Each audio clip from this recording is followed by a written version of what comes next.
Hi friends, welcome back to another episode of Generation Tech. My name is Alan. Now, one of my favorite conflicts in Star Wars is the one between Count Dooku and Anakin Skywalker.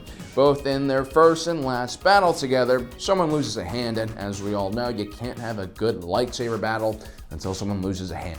Today we're going to be taking a look at every duel in between the first one and second one, and analyze how Anakin and Count Dooku have evolved, or in Dooku's case, devolved as duelists.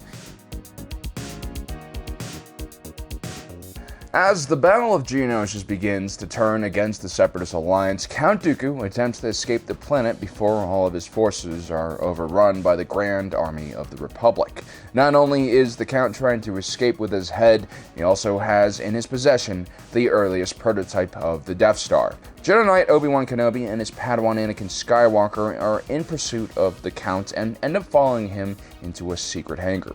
But the two Jedi are out of sync. Anakin has always been a hot-headed and emotional Jedi. He was extremely skilled and very passionate about becoming a great Jedi, but his lack of discipline and pose oftentimes got him in trouble. It also doesn't help that he was born as a slave, almost died piloting a starship in a major battle at the age of 9, labeled the vague title of Chosen One by his Jedi Master, who was killed only weeks after taking him on. Anakin's time in the Jedi Order was also fraught with difficulty and judgment from his peers. Anakin was considered far too old when he joined the Order. His constant emotional outbursts and pure power in the Force also ostracized him from the rest of the younglings.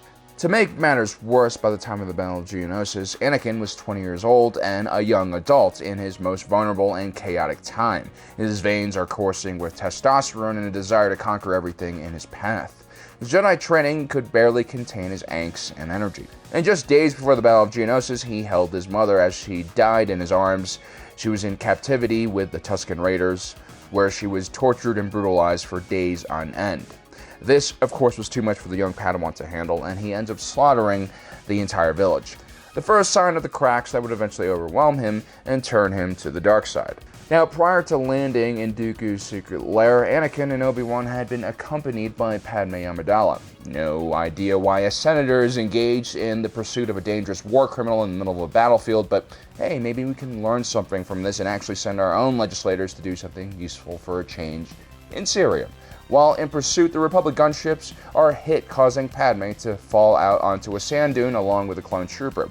Anakin, who by this point has spent a lovely few days with Padme in the Naboo Riviera, was completely head over heels for the senator and wanted to go back and rescue her. Obi-Wan has to calm him down and remind him of his duty to the Jedi and the Republic.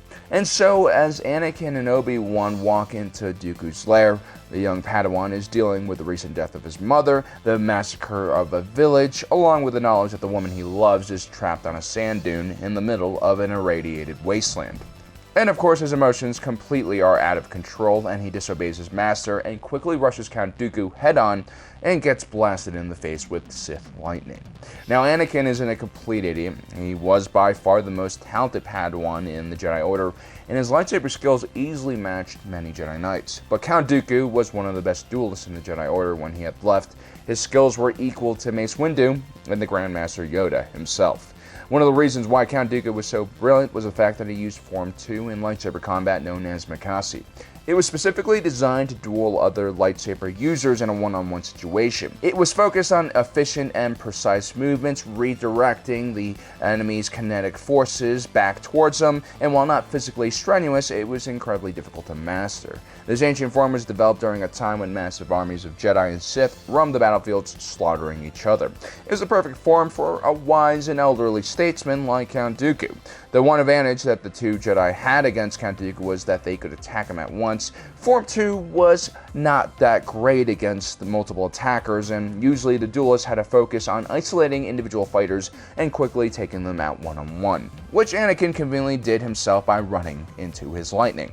Obi-Wan Kenobi and his Form 3 defensive lightsaber was excellent against multiple fighters and blaster attacks. It was considered an almost impenetrable defense, but a skilled Form 2 Blade Master like Dooku could find gaps to exploit, which is exactly what happens. But before Count Dooku can finish off Obi-Wan Kenobi, Anakin comes to the rescue with a powerful Form 5 Power Strike. The style requires less dexterity and was favored by larger and stronger Jedi. The form usually involved overpowering the enemy with heavy swings until they're caught off balance. Of course, Count Dooku, with his Form 2, was an expert at deflecting and redirecting the energy of incoming blows. Obi-Wan clearly understands his Padawan's disadvantage and throws his own lightsaber towards Anakin so that he can dual wield.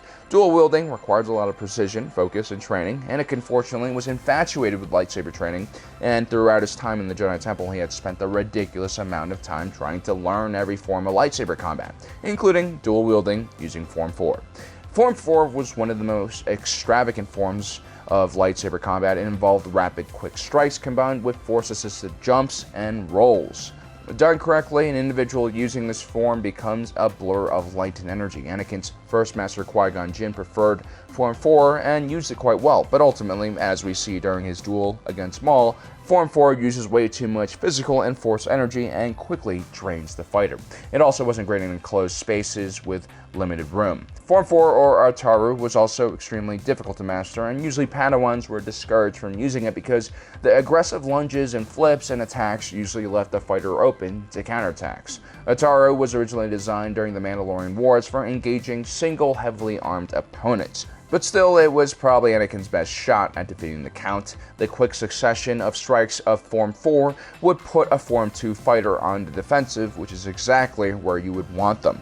But Anakin's Form 4 is unfortunately very basic, and Count Dooku quickly reads through his attack and immediately pushes Anakin back with his own counter and destroys Anakin's lightsaber, leaving the Padawan with just his master's lightsaber. Although it seems to make sense for Anakin to use Form 4, Count Dooku was actually very proficient at fighting against it. This was because his Padawan was none other than Qui-Gon Jinn, and through many sparring sessions together, Dooku quickly learned how to counter the form, and he actually considered it quite ridiculous. Dooku's strategy against Form 4 was to attack the legs of his opponent, constantly forcing his enemy to flip over head, leaving them vulnerable to a lunging attack. Count Dooku most likely could have finished Anakin pretty quickly, but he chooses to play around with the Padawan. Perhaps the Count senses the Jedi's anger and emotions and sees him as a potential ally and recruit. Now, holding just one blade, Anakin decides to cut the power and uses darkness to his advantage.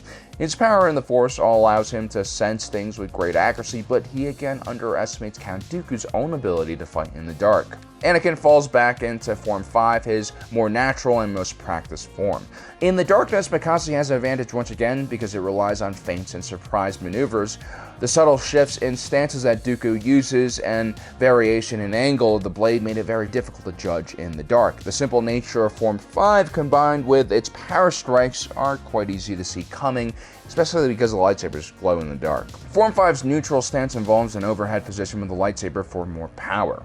The go-to move for a Form 5 practitioner was a falling avalanche, which starts from this overhead grip and involves several downward strikes. This was usually really easy to avoid or counter if you knew it was coming.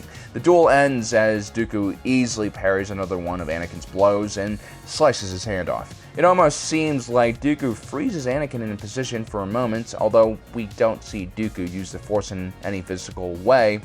It should be noted that Dooku was one of the most powerful Force users, especially when it came to telekinesis. It's very possible that he puts Anakin in stasis in this scene. But if we do see Dooku at the end of the battle, he does seem a bit out of breath and tired from the battle with the young Padawan, but he does still manage to go toe-to-toe with Yoda in a Force battle shortly after. He's still clearly at the top of his game. Now, the next time Anakin and Dooku meets, it's on the sand sea dunes of Tatooine. You would think that Anakin would be at a clear disadvantage because of his hatred of sand.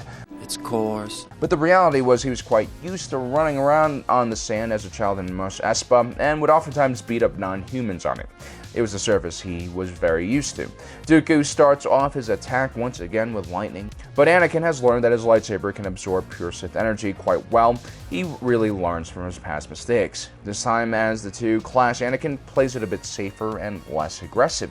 Instead of parrying, he oftentimes just evades the attacks. Remember, Dooku is deadly with Form 2 and can quickly gain control of an opponent's lightsaber, especially when they engage too much. Dooku realizes that Anakin has progressed considerably since their last encounter and proceeds to try to unbalance him emotionally with some verbal attacks about his past pain and loss. Anakin, however, does not disappoint. He gets really pissed, but he funnels his emotions into a powerful Force blast, which combined with sand causes a lot of discomfort because it's coarse. But again, Dooku's telekinesis powers were incredible. As a youngling, he once won a telekinesis competition reserved for much older Jedi. And so Dooku quickly turns and releases his own powerful blast of Force energy and bombards Anakin with his greatest weakness, causing him to drop his saber. But Anakin recovers and soon the fight continues once again. Dooku is constantly trying to push Anakin's buttons and goad him into killing him, as any good Sith Lord would. But Anakin is in control and ultimately rushes off to save Ahsoka, ending the battle. The next time we see Anakin meet Dooku is when he and his master Obi-Wan Kenobi infiltrate Dooku's ship during the Battle of Vancor. The Jedi confront the Sith Lord in his meditation chambers. After his last stalemate with Anakin on Tatooine, Dooku decides to quickly escape so he can face more favorable odds. Once again, Dooku uses Force Lightning, his favorite attack, to create some distance between him and Anakin, and quickly escapes. It's not until the third year of the war that Anakin encounters Count Dooku once again. This time the two meet on Naboo. Dooku, who by now has developed some respect for the Jedi Knight, has set a trap for Anakin. Dooku starts the battle by manipulating the light sources around the room with telekinesis. The two exchange some words and lock blades, and Anakin is momentarily distracted and doesn't see the 4 Magna Guard droids that have entered the room. The rest of the fight isn't really fair. Anakin can hardly get any strikes in on Dooku before he's overcome by the Magna Guard droids' electrostaffs. Magna Guard droids were quite dangerous and oftentimes fought in pairs. They proved to be quite difficult opponents even for the Jedi when they were unprepared. As one Magna Guard droid occupies the Jedi's lightsaber, the other will attack their unprotected flanks. Anakin still puts on a good show and manages to push back all 4 droids as they electrocute him, but ultimately he is stunned and captured by Dooku. Later that year, Anakin once again returns to Naboo and encounters Count Dooku. This time, he is accompanied by Chancellor Palpatine, who the Separatists are trying to capture. Dooku has once again brought his Magna Guard droids with them, and they quickly engage Anakin. Skywalker this time immediately takes out both of the Magna Guard droids. It seems like whenever he's defeated by something, he trains extra hard to get rid of that weakness. Anakin is a true professional fighter. Anakin then goes after Dooku, and again Dooku tries to create some space between them by using telekinesis to throw objects at Anakin. This is not a move by someone who is confident about their own close-quarter fighting abilities. Anakin is not deterred by some flying silverware and almost manages to stab Dooku in the face through a chair.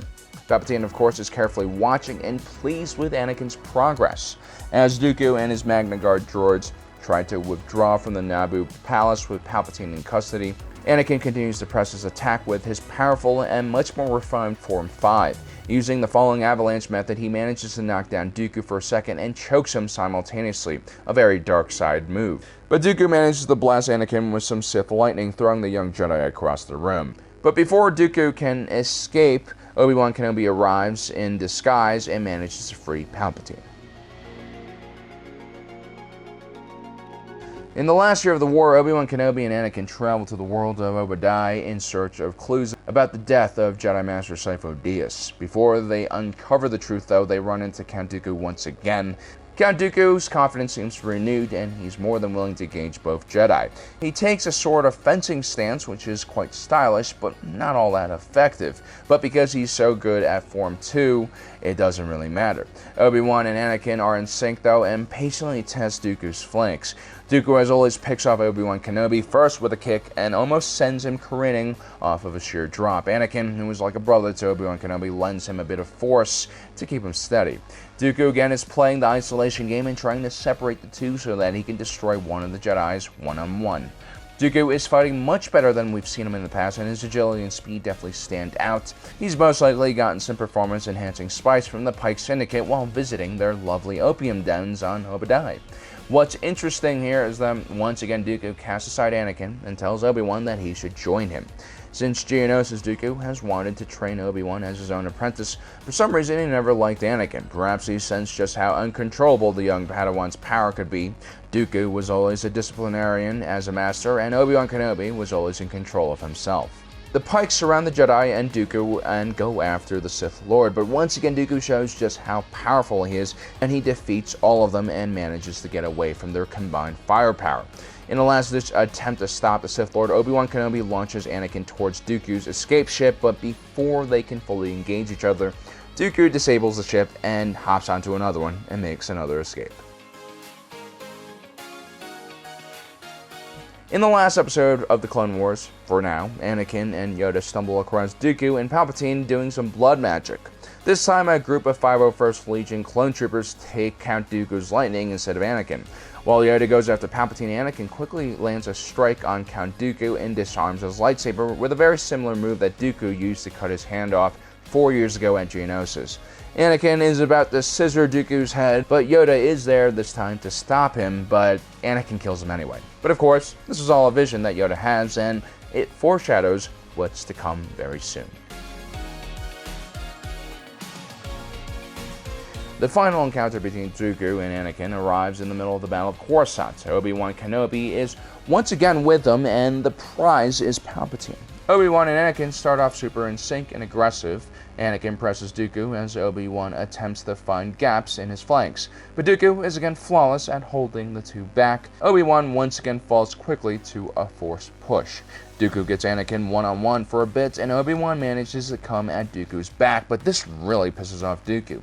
He kicks Anakin away and chokes Obi-Wan and slams him across the room. He's not getting up anytime soon. Anakin quickly returns with his own kick and locks blades with Dooku. The trash talk continues once again, and Dooku uses Anakin's fear to draw out his hatred. And now it seems to really be working. Anakin goes on an attack with a rapid series of Form 5 power strikes. Dooku is quickly on his back foot, trying his best to absorb the blows. It is possible that Palpatine's presence in the room is lending a bit of dark side rays to Anakin. The thing with Form 2 is it only works well when Dooku can redirect Anakin's energy, but Anakin's attacks are so ferocious and fast, all Dooku can do is absorb the kinetic energies and prevent his head from being cut off, which also quickly begins to tire him. Anakin then just slips right through Dooku's overhead and manhandles him by pulling him off balance and slices his hands off. The battle is over, and this time Yoda isn't around to stop Anakin, but Lord Sidious is. It's not the first time that Anakin will let the dark side in, and it definitely won't be the last. As you can see throughout the Clone Wars, Anakin Skywalker gained a lot of experience. While Count Dooku is basically behind the scenes and meddling with other people and directing the troops, Anakin was on the front lines learning how to fight. Well guys, I hope you enjoyed today's episode. Don't forget to subscribe and hit that notification button so you don't miss out on the rest of our awesome content. And as usual, thanks for joining us today. If you're watching this, you are Generation Tech.